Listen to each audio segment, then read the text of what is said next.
My golden sister inherited everything, but now she's begging me to save her from her own mess. Yo, my name's Nick. I'm 22. And if you think my life's been all smooth sailing with the occasional bump, you're dead wrong. Let me hit you with some background. I've got an older sister, Lena, 25. And for lack of a better word, she's the golden child.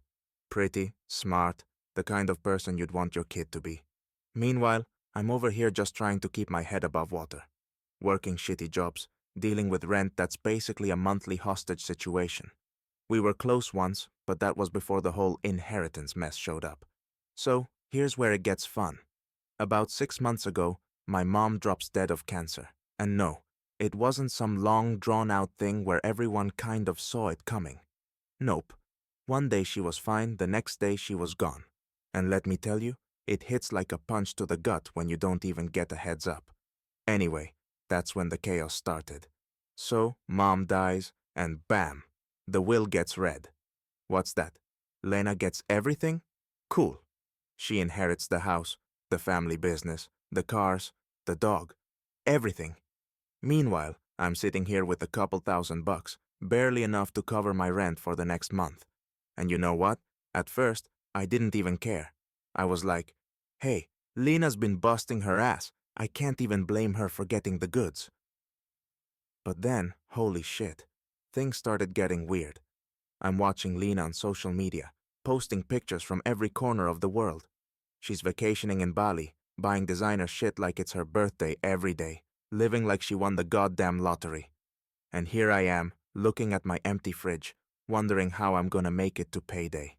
I didn't even get a, hey, are you doing okay? From her.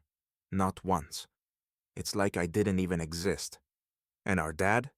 Don't even get me started. He's in full-blown breakdown mode, and Lena's too busy on her 5th spa day to notice. But here's the kicker. It wasn't until 2 a.m. one night that my phone buzzed, and I saw Lena's name on the screen. Her voice. Damn, I barely recognized it. She was sobbing, like full-on ugly crying, and it hit me hard. I thought, okay, here we go. She's finally realized what this inheritance bullshit has done to our family. Nah, I was wrong. It wasn't about the money. She was about to drop a bomb. Nick, I need your help. She sniffed through the phone. Okay, what's up? I asked, already knowing something was off. I've made a huge mistake. I need you to save me. And just like that, I knew. Whatever was coming next, it wasn't going to be pretty. But here's the thing. She was my sister, my only family left. So yeah, I said, come over. We'll figure it out. And that's when this whole damn nightmare started. Lena barged into my apartment like she owned the place. I swear, I barely recognized her. She had so much makeup on she looked like a clown at a bad kid's birthday party, but not in the funny way. Her eyes were bloodshot, like she'd been crying for a solid week. And the worst part? She smelled like a weird mix of high-end perfume and, well, something darker. Something that made me think maybe she'd just stumbled out of a corporate nightmare. She collapsed on my couch, clutching her phone like it was her last shred of dignity. I messed up, Nick. Bad. Yeah, no shit. It was like watching a train wreck in slow motion. I just stared at her, not sure if I should laugh or slap her. What happened? I asked, already knowing this wasn't gonna be a, hey, I bought too many shoes story. No, this was deep. And it was bad. She sniffed and wiped her nose like she'd just been on the worst roller coaster ride of her life. I got into some bad investments. The house is in danger of being foreclosed. The business? Losing money so fast it's like watching a dumpster fire. She rubbed her face, like that would stop the tears. I thought I could handle it, but I've been spending a lot. Like, I didn't even think it would get this bad. Now I'm drowning, Nick. I stared at her, like, really? The girl who had it all, who could buy a yacht if she wanted, was now sobbing about being broke? What the hell? She was the golden child, always showing off her perfect life online. Vacations to places I didn't even know existed. Designer bags bigger than my rent. Dinners at fancy restaurants where I couldn't even afford the tip. And now? Now she was looking at me like I was supposed to be her savior. "How the hell did you get into this mess?" I demanded, trying not to sound too smug. She paused, looking like she was about to burst into a full-on panic attack. "I trusted the wrong people, Nick. But the worst part, I let them take advantage of me. And now they're threatening to do things." Okay, that was it. My stomach did a flip. The things she was talking about could mean anything, and I wasn't about to sit here and let her make me some kind of accomplice in whatever shady shit she'd gotten herself into. "Okay," I said, standing up. "You're not alone. We'll figure this out. But you need to start being honest with me. No more bullshit. No more pretending. We do this together." She looked at me, eyes wide and full of panic. "You don't get it, Nick. I don't even know who I can trust anymore." I rolled my eyes. "Trust? You've been living in a damn fantasy world. Now wake up, Lena. We're doing this my way. No more running around acting like everything's perfect. You want help? Then stop playing this game." She nodded, her eyes swimming with terror, but she didn't say anything. I don't know if it was because she finally realized how deep the shit was, or because she knew I wasn't letting her off the hook. But here's the thing. Whatever came next, I wasn't going to let her drag me down with her. So here's the deal. Lena's problems, they weren't just about her being broke. Nah, this shit went deeper than that. Like way deeper. The more I dug into the mess she'd created, the more I realized just how deep in the hole she was. It wasn't just the bank calling her every other hour for overdue payments. It wasn't just the loan sharks breathing down her neck either. No. She'd gone all in with some really shady people. The kind of people you don't invite to your birthday party, and the kind of people I sure as hell didn't want anywhere near me, let alone my sister. One night, she confessed over pizza. Well, what was left of the pizza. That last slice was mine, but I guess I let it slide. You know how it goes. "Lena, you better have a damn good reason for stealing my slice." She looked at me like she was about to cry and said, "Nick, I've done some stuff I can't fix." You know that moment when you just know the shit's about to hit the fan? Yeah, this was it. So, she tells me she's in deep with this dude named Richard Hayes. Real estate mogul, master manipulator, and basically the human embodiment of a red flag. Like you could smell the bad vibes just from his LinkedIn profile. Lena had borrowed money from him, tried to double the inheritance money with some insane, high-risk investments. And surprise, surprise, they blew up in her face. Who could have predicted that, right? So now she's got this guy, Hayes, who's about as trustworthy as a used car salesman, breathing down her neck. "He said he could help me out," she mumbled, her hands shaking so bad that she nearly knocked over the last bit of pizza on the table. "But there was a price. I didn't think it would go this far." "A price?" I was about done at this point. "What kind of price, Lena?" She took a deep breath, like she was about to spill the worst kind of beans. "I had to sign a contract. With him. And with his associates." She looked at me with wide, terrified eyes. "Now they're saying they'll ruin me. My business. My reputation. Everything. And they might even go after Dad." That was it. That was the moment when my blood turned to ice. Going after Dad? The one guy who had already lost everything? The one guy who's been a wreck since Mom passed? That's when I snapped. "All right, Lena. That's enough," I said, voice low like a storm cloud was rolling in. "I'm fixing this. No one messes with my family. No one. This ends now." She just nodded, tears streaming down her face. But you know what? It wasn't gonna end like this. Whatever I had to do, whoever I had to go through, I was gonna fix this. Because family? Yeah, they mess with you, but you mess with them back 10 times harder. And I was ready to go full beast mode. All right, so here's the deal. I wasn't an idiot. I knew I had to take action, and I had to do it fast.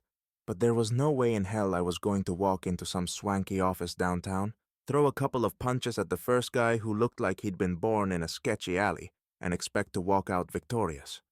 That's not how the real world works. I needed a plan. and not some half-assed plan like, hey, let's just wing it. No, this needed to be bulletproof. So, step 1, research. I dove headfirst into digging up dirt on this Richard Hayes character. Turns out Hayes wasn't just some rich, shady dude with a questionable past. No, this guy was playing in some real dangerous circles. We're talking about people who'd make a mob boss look like a Sunday school teacher. Word on the street was that Hayes had no issue getting his hands dirty when it came to collecting what was owed. And the debt wasn't just money, it was blood. This was getting uglier by the second. I spent days on this, nights too. I was calling in favors, digging through records, chatting up people who owed me a favor or two. Everyone I talked to had the same thing to say. Don't mess with Hayes. But that was the thing. I wasn't going to mess with him. I was going to take him down. Big difference. By the time I pieced everything together, I realized one thing. Lena had bitten off way more than she could chew. This wasn't just about money anymore. It was about survival. My survival. Her survival. And anyone who got in our way? Well, they were about to find out that I don't just roll over when shit hits the fan. I hit back harder. Now, I needed more than just a plan. I needed leverage. Cash? Sure, that was part of it. But leverage? That's what was going to get me through the door and keep me from getting my teeth kicked in by Hayes' people. So, I tracked down Joe. Yeah, the Joe who owes me big time. I found him in this sketchy dive bar out in the middle of nowhere. The place smelled like old cigarettes and regret, and the lighting was so bad I had to squint just to make out the fact that Joe had a leather jacket on that probably cost more than my rent. Fancy, huh? Not that it helped him look any less like a total weasel. But whatever, I needed him, so I didn't care. "What's going on, Nick?" Joe asked when I slid into the booth across from him. "I need dirt on Richard Hayes," I said, tossing an envelope full of cash onto the table. "What's he hiding?" Joe took a long sip of his drink, like it was some sort of dramatic movie scene, but I wasn't about to tell him to hurry up. He grinned, that smirk of his stretching across his face. "Oh, you have no idea, man," he said, leaning in close. "You're gonna want to sit down for this one." And that's when I realized I was in way deeper than I ever expected. But at this point, there was no turning back. Joe was smirking like he'd just cracked the code to the universe. Me? I wasn't smiling. I was pissed. The dude wasn't just giving me info on a sleazy businessman. No. Turns out Hayes wasn't some run-of-the-mill crook just trying to make a quick buck. Nah, this guy was running a full-blown illegal empire. Drugs, money laundering, the whole damn 9 yards. And the worst part? He wasn't doing this shit on his own. He had the kind of connections that made your stomach turn. Politicians, cops, even judges. Talk about a power play. No wonder Lena had been sweating bullets the whole time. She wasn't just scared. She was terrified because she was dealing with a monster, and monsters don't negotiate. I dug deeper. The more I uncovered, the more I realized that Hayes wasn't just some dirty businessman looking for a payday. No, this was a trap. Everything about him screamed danger. And every time I thought I had a grip on the situation, the ground would shift beneath me. It wasn't as simple as throwing some cash his way and calling it a day. Hayes was untouchable. He had everyone on his payroll, and I was just another pawn in his twisted game. So I did what any sensible person would do. I sat Lena down that night and dropped the bomb. I laid out all the files I'd pulled, spread them across the table like a deck of cards, each one darker than the last. Her face drained of color the second she saw what was coming. She flipped through the pages like they were hot coals, her hands trembling the whole time. "He's untouchable, Nick," she whispered, her voice cracking. "We're dead." Oh, you should have seen her face. It was like I'd just handed her a one-way ticket to hell, and she was ready to get on the bus. But me? I wasn't buying it. I wasn't ready to roll over and just let this psycho ruin our lives. "No," I said, slamming my hand down on the table. "We're not dead. We fight back." The look she gave me was a mix of disbelief and desperation. Like she wasn't sure if she should laugh or cry, but I meant it. I was done playing it safe.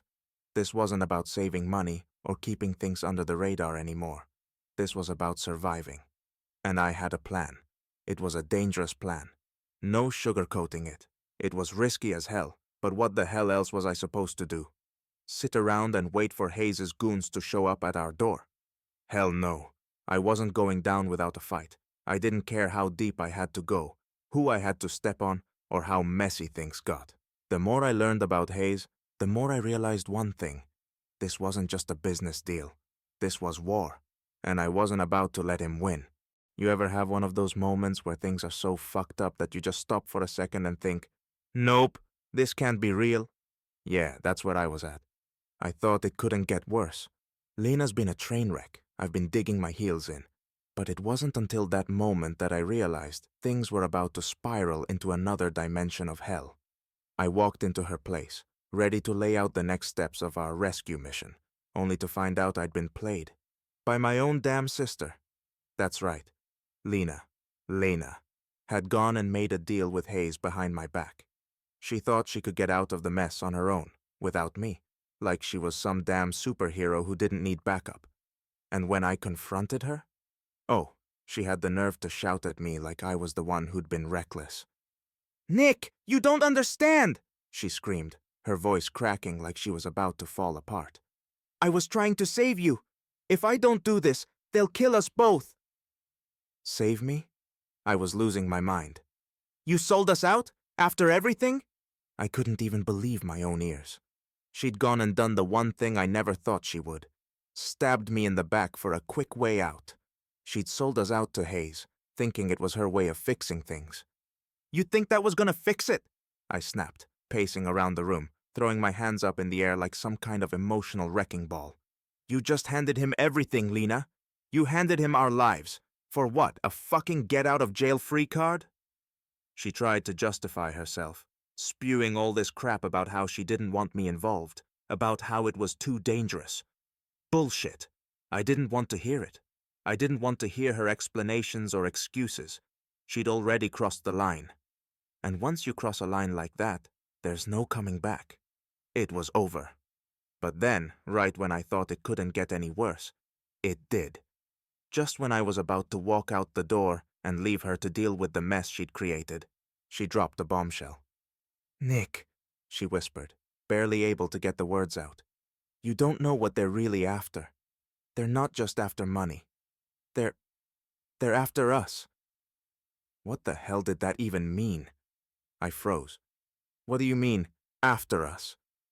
My heart started pounding in my chest. This wasn't some petty debt anymore. This was something bigger, something darker. But she was already backing away from me, eyes wide, like she couldn't even face what she'd done.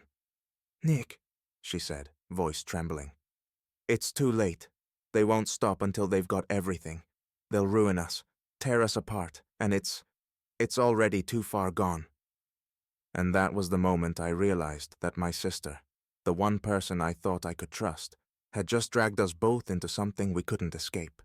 Things weren't just bad now. They were really bad. And whatever came next, well, I wasn't about to let it take us down without putting up one hell of a fight. I wasn't backing down. Lena had crossed the line, but I wasn't going to let her sacrifice everything. I took matters into my own hands. I got dirt on Hayes. Real dirt. Enough to bring him down. It wasn't just about the money anymore. It was personal. The night of the showdown, I stormed into Hayes' office, backed by a few friends who weren't afraid to get their hands dirty. We had him cornered. The evidence was irrefutable. But Hayes had one last trick up his sleeve. He pulled a gun. The rest?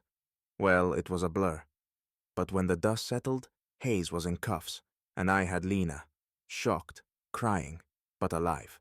The aftermath wasn't as satisfying as I'd imagined. Lena was free, but her reputation was ruined. And as for me, I was still trying to figure out how I'd ever look at her the same way again. We'd both paid a price. The family was broken. And what did we have left? Nothing but the wreckage of what used to be. But sometimes that's the cost of survival.